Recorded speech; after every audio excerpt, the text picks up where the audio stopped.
કોંગ્રેસે બે કાર્યકરોને 6 વર્ષ માટે સસ્પેન્ડ કર્યા। પાલડી વોર્ડ પ્રમુખ સૌરભ મિસ્ત્રી અને મેહુલ રાજપૂત સસ્પેન્ડ થઈ ચૂક્યા છે।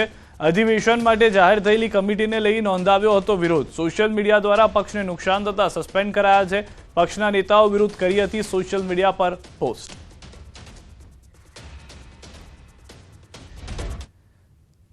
પાટણ એચએનજીયુમાં એનએસયુઆઈની રજૂઆત। એબીવીપીના સંયોજકે 2 ડિગ્રી મેળવી તે બાબતે આપ્યું આવેદનપત્ર।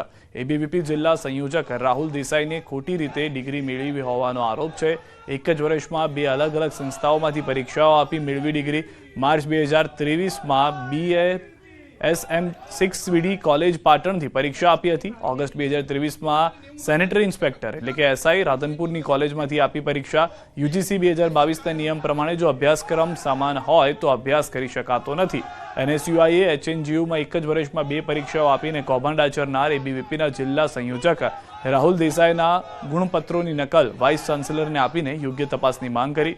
રાહુલ દેસાઈએ અભ્યાસક્રમ દરમિયાન સ્કોલરશિપ મેળવી કે અન્ય કોઈ ગેરરીતિ કરી હોય તો તે બાબતે પણ કાર્યવાહી કરવા રજૂઆત।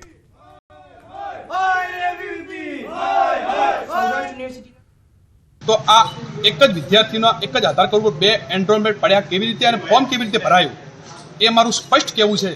એટલે એની પૂરેપૂરી તપાસ કરવામાં આવે કુલપતિને કીધું। અને જો અને સરકારી કોલેજ સ્કોલરશિપનો લાભ લીધો હોય તો એને અંદર તપાસ કરી અને ગુનો પણ દાખલ કરવામાં આવી મારી સ્પષ્ટ માંગ છે। અમે આના માટે યોગ્ય તપાસ કરાવીશું। એમ બીજી રજૂઆત એવી છે કે એમને સ્કોલરશિપ પણ 2 જગ્યાએથી લીધેલી છે। એમ સ્કોલરશિપ આપવાની કામગીરી છે એ સરકારના અન્ય વિભાગ દ્વારા થતી હોય છે। એમ અમને જરૂર રહેશે અમે ખુલાસો પૂછાવીશું। તો હવે જે એબીવીપીના સંયોજક છે રાહુલ દેસાઈ જેના પર આરોપ લાગ્યો છે તેના તરફથી શું નિવેદન આવે છે તેના ઉપર પણ સૌ કોઈની નજર રહેલી છે।